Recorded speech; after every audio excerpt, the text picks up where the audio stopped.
I'm Jordana Hunter, Director of Grattan's Education Program. I'm one of the authors of the new Grattan report we're discussing today, The Reading Guarantee, How to Ensure We Give Every Child the Best Chance of Success. I'm also joined by my co-author, Anika Stobart. We come to you today from the Wurundjeri lands of the Kulin Nation. We acknowledge and celebrate the First Nations people on whose traditional lands we all meet and work, and whose cultures are amongst the oldest in human history. Grattan Institute is an independent, not-for-profit think tank. We're genuinely politically independent. We make recommendations for government that are evidence-based, and we strive to be as rigorous as possible in our analysis. The report we published yesterday sets out a strategy to address Australia's reading performance problem and ensure all children get the best chance of success. This will require governments to commit to 90% of Australian students becoming proficient readers, which we believe is an achievable goal. And it will give school leaders and teachers the training and practical tools they need to teach reading well right throughout school. Over the next 15 minutes or so, I'll set out the report's key findings, and my co-author, Anika Stobart, will then step through the report's headline recommendations. We're also going to try and save some time at the end if we can to answer some of the questions. So thank you to everyone who pre-submitted some questions in advance. So thanks, Anika. I'll get you to kick us off with the first slide there. Thank you. So look, Australia has a reading problem. We are failing to teach reading well to all students, and we can see this in the NAPLAN data. 1 in 3 Australian students are not where they need to be in reading right across the country.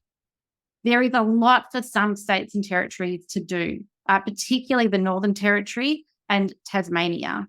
There's also challenges in our most advantaged jurisdictions. So even the ACT and Victoria, where 1 in 4 children are not reaching that proficient benchmark, there's still work to do. This finding is based on the new NAPLAN proficiency benchmark, which we saw in 2023 for the first time across the country. And this sets a bar for the expected outcomes that a student should have achieved by the time they take that test. It is a higher bar than the old national minimum standard in NAPLAN, which was widely recognised as being set woefully too low. But I want to emphasise the new proficiency benchmark in NAPLAN is not particularly stringent. It's an achievable bar. For example, a Year 9 student could straight by as proficient, even if they're working at the average of a Year 7 level. We know that students who lack proficiency are likely to have a much harder time keeping up with the curriculum requirements, particularly in secondary school, and that gaps can widen further over time. That's why it's so important to get as many students as possible to that new proficient baseline. Thanks, Anika. Now, as I said, there are challenges right across the country, and even in our more advantaged jurisdictions, there's a significant amount of work to do. But it's important, to recognise the significant heavier burden that our disadvantaged students face in terms of struggling with reading. Measuring disadvantage is complex, but when we look at the NAPLAN data, we see that 50% of students in our regional and remote areas are not proficient in reading, and 60 to 70% of First Nation students are not proficient. This is a really troubling legacy of our education system because obviously you don't reach reading proficiency, you're going to have significant complications going forward in life. When we look at student outcomes by family educational levels, we see a huge gap open up in the reading ability of students whose parents didn't finish school compared to students whose parents went to university. And this is what's shown on this chart here. The gap is at least 1 year of learning when those students are in grade 3, but it grows to more than 5 years in some instances by the time those students reach Year 9. This is the opposite of what we want to achieve through school. We want to be closing those equity gaps for students. We want school to be a really powerful lever of social mobility and to make sure that all children, regardless of their backgrounds, have got an equal shot in life. But at the very least, we don't want those gaps to be getting wider. And unfortunately, there is still a lot more work to be done to achieve that. Thanks, Anika. So one of the reasons the gap increases so much is summed up in this idea of the Matthew effect. The rich get richer, the poor get poorer. We can see when we think about how this applies to reading, that a student who really struggles early with reading, perhaps they find that they're really struggling with decoding the words on a page, they're likely to find reading harder and less enjoyable. And without that intervention, they're likely to read fewer words pick up fewer books, and this has a compounding effect over time. In addition, those students who do pick up reading quickly with effective instruction and intervention support develop a love of reading on the whole, and that leads into picking up more books, seeing more words, and learning more. And this is also self-reinforcing. So I think this just underlines how critically important it is to intervene early and make sure we can disrupt that process in schools whereby poor readers get stuck on a path to lower outcomes over time. We can see the costs of reading failure for Australia are enormous. We have a conservative estimate in our report that suggests that for those students hardest hit by poor reading and drop out of school as a result, the cost to the country is about $40 billion. That's in terms of reduced earnings for those students themselves, reduced tax revenue to government, and increased expenditure on welfare, public health, and the justice system. Thanks, Anika. So what does this mean our teachers should be supported to do? Well, I think decades of disagreement about how to teach reading have really muddied the waters in Australia and held back teachers from being their best. It's led to huge variation in classroom practice around the country. But the research evidence is very, very clear now that a structured literacy approach is best. It has to have a strong emphasis on phonics and phonemic awareness, particularly in the early years, alongside exposure to rich literacy, literature, and read aloud and explicit teaching to build vocabulary and fluency and background knowledge right throughout school, including in the upper primary years and right throughout secondary school across all subject areas. To do this really well, every minute matters, particularly for our disadvantaged children. And so that's why schools need to take a really systematic whole school approach to implementing best practice reading right across their classrooms. Thanks, Anika. Now, we do know that there's pockets of absolutely tremendous practice around the country. One that we had the great privilege of highlighting was Churchill Primary School. It's a school in regional Victoria. They've done a tremendous job turning around practice, and they really show what is possible and the great payoffs, not just in terms of reading improvement for their students, but also in terms of engagement and academic sense of self and well-being of their students, and the sense of self-efficacy of their teachers as well. But doing this is no mean feat. We have almost 10,000 schools across the country, many of them in very challenging circumstances, and the remnants of the whole language approach linger on in many schools and classrooms. That's why Australia needs a comprehensive reboot of school policy to turn things around. And I'm going to throw to Anika now to talk about that in a little bit more detail. Brilliant. Thanks, Jordana. So our report recommends a 6-step reading guarantee strategy. And this is where we're calling on governments and sector leaders to commit to a comprehensive reform pathway over 10 years to really ensure that we can guarantee best practice teaching of reading in every school.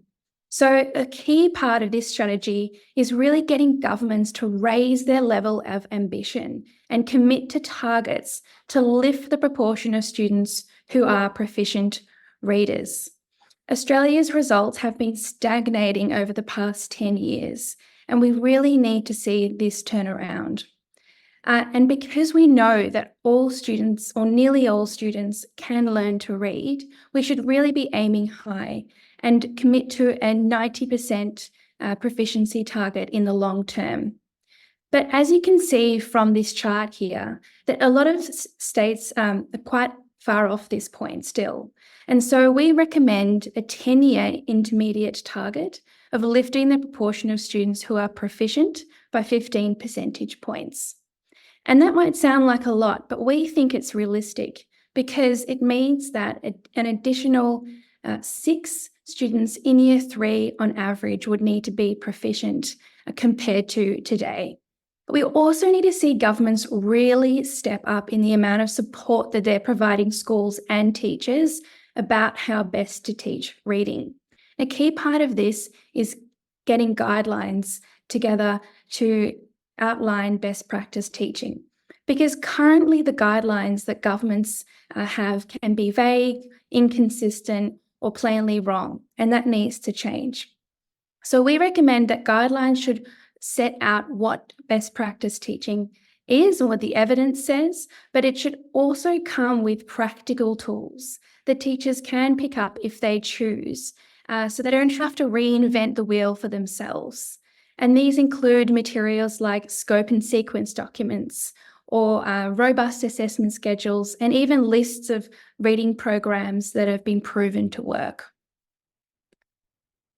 Another recommendation for government is to really ensure that no student is left to fall through the cracks. And so this means that we need to be screening students and monitoring their performance in reading, particularly in those early years, to ensure that they're getting the core foundational skills they need to progress through school.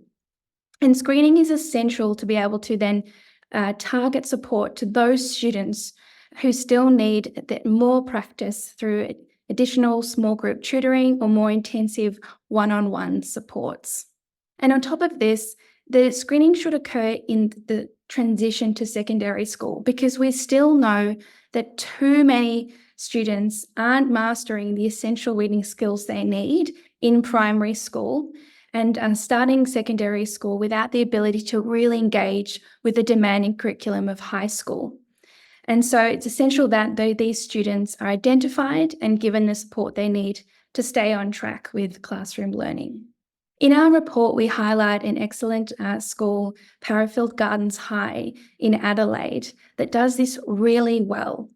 And a key part of this is that they have a specialist instructional leader at the school to help set up this framework in the school to ensure that students are screened for their reading skills, and those that need more support get that extra. And we had a testimonial from one of the teachers who said that when you see students so happy to finally get it and then so excited to see their results, it is incredibly rewarding.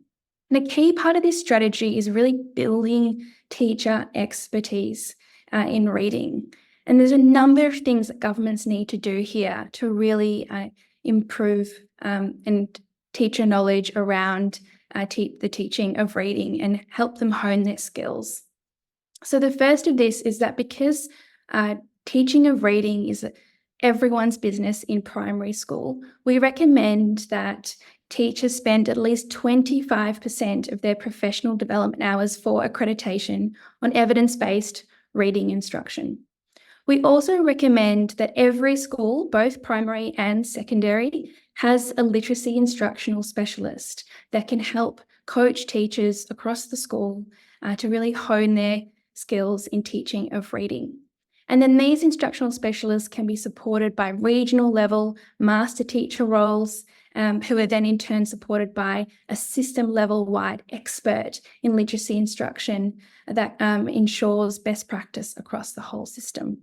We also think governments really need to be developing and subsidising quality assured micro-credentials in evidence-based reading instruction. And this can be targeted at both different skill levels, but also roles. For example, there should be a micro-credential on becoming a literacy instructional specialist. And lastly, we also recommend that governments fund demonstration schools, because there are so many schools doing excellent work, and it'd be great if we can share that more widely across different schools.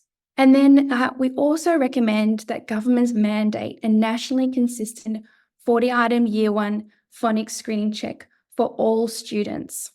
Now, we simply can't wait until Year 3 to know how Australia is progressing on reading performance, because by then they should already be moving on to reading to learn rather than learning to read. And as you can see from this table, only some governments have mandated this, and we really need to be seeing it across all school sectors. And if we have this information, governments can then better target support at schools that are more low performing, and we can get a better picture of how Australia is progressing. So that's the quick snapshot of our recommendations. We had a lot of excellent questions come through, so thank you for those. And Jordy, I'll jump to you. One of the questions was, given the government's tight budgetary environments and teacher workforce shortages, how can these reforms be effectively implemented? Thanks, Anika. And thank you for stepping through those headline recommendations there. Look, this is a really important question. We do know money is tight, Money's tight, obviously, in schools, and it's tight right across government services in Australia. So we need to be making sure that we're asking for things that are feasible and that can be achieved. I guess we are already spending a lot of money in school education. And so part of the question is making sure that we're spending those dollars on the right things. For example, we do invest quite a lot in teacher leadership roles, but we think there's more work that could be done around investing in really high quality professional development for those leaders, particularly where we're talking about instructional specialists in literacy, to make sure we're getting the biggest bang for our buck from that existing investment in those roles. There are other things that we can do, for example, like switching out less effective assessment tools and replacing them with more effective assessment tools that can keep a closer eye on how students are developing with their reading skills and give teachers more robust formative assessment and information for them to target their teaching. So there are some things we can do that won't break the bank, but are well worth the time and effort. In the broader context, there are negotiations on foot at the moment between Commonwealth and state and territory education ministers around boosting funding for public schools in particular to get them to 100% of the SRS. We're, optimistic that there'll be some more money flowing into the school education sector. And I think our reading guarantee strategy sets out a really good plan for how further investment in the future could be targeted to get that uplift in reading outcomes that we know are so foundational to future opportunities.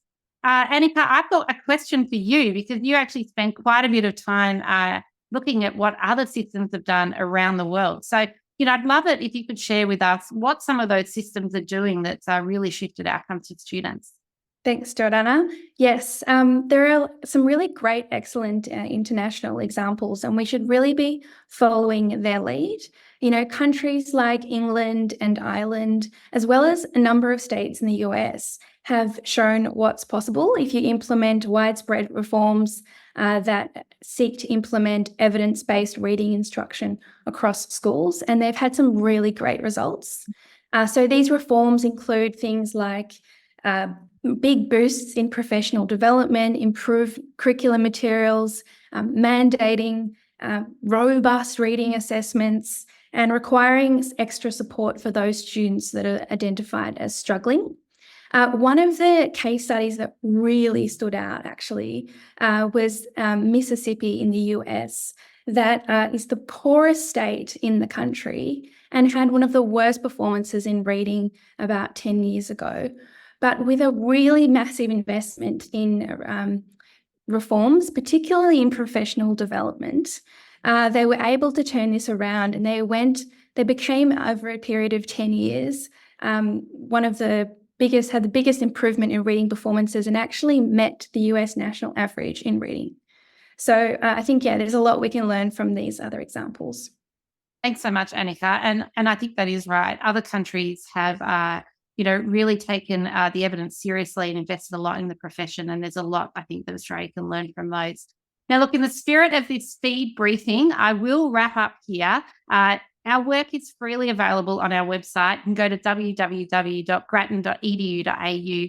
There is so much more in the report, and we're hoping to bring more briefings and webinars so that you can learn more if you're interested, or your staff at your school, or if you're in a government department are interested. And please reach out and get in touch with us if you would like to get some more information.